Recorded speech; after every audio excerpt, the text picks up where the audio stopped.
أعوذ بالله من الشيطان الرجيم.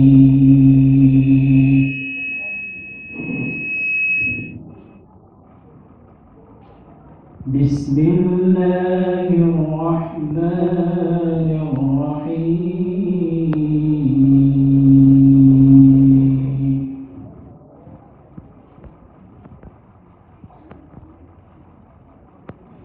والفجر وليال عشر والشفع والوتر والليل إذا يسر هل في ذلك قسم لذي حجر ألم تر كيف فعل ربك بعاد إرم ذات العماد التي لم يخلق مثلها في البلاد وثمود الذين جابوا الصخر بالواد وفرعون ذي الأوتاد الذين طغوا في البلاد فأكثروا فيها الفساد فصب عليهم ربك سوط عذاب إن ربك لبالمرصاد فأما الإنسان إذا ما ابتلاه ربه فأكرمه ونعمه فيقول ربي أكرمن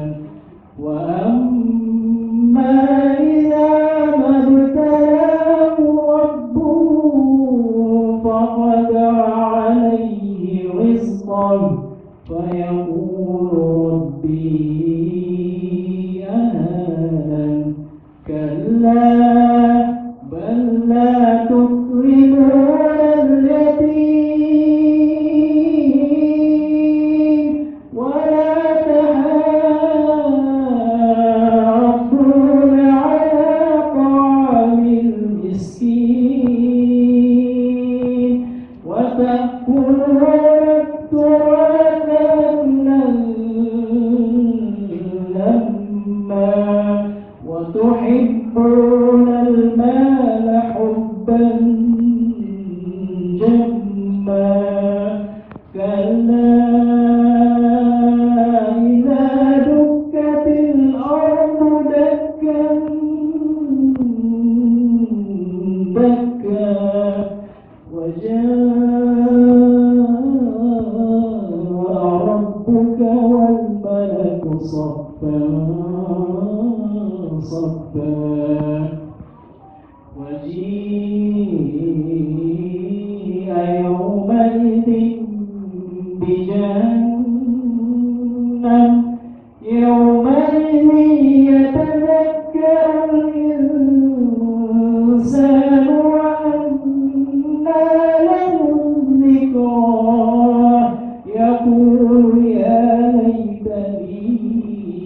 قدمت لحياتي فيومئذ لا يعذب عذابه أحد ولا يوثق وثاقه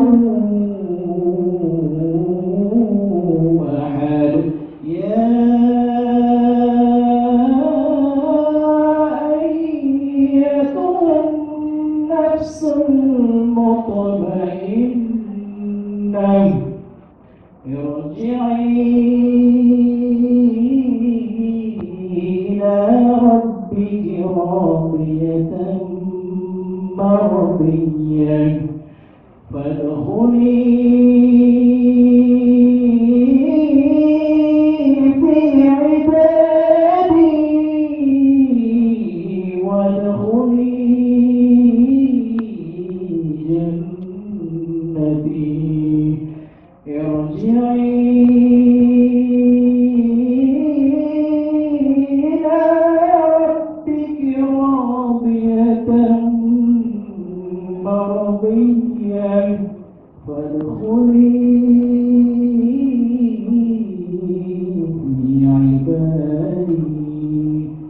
فادخلي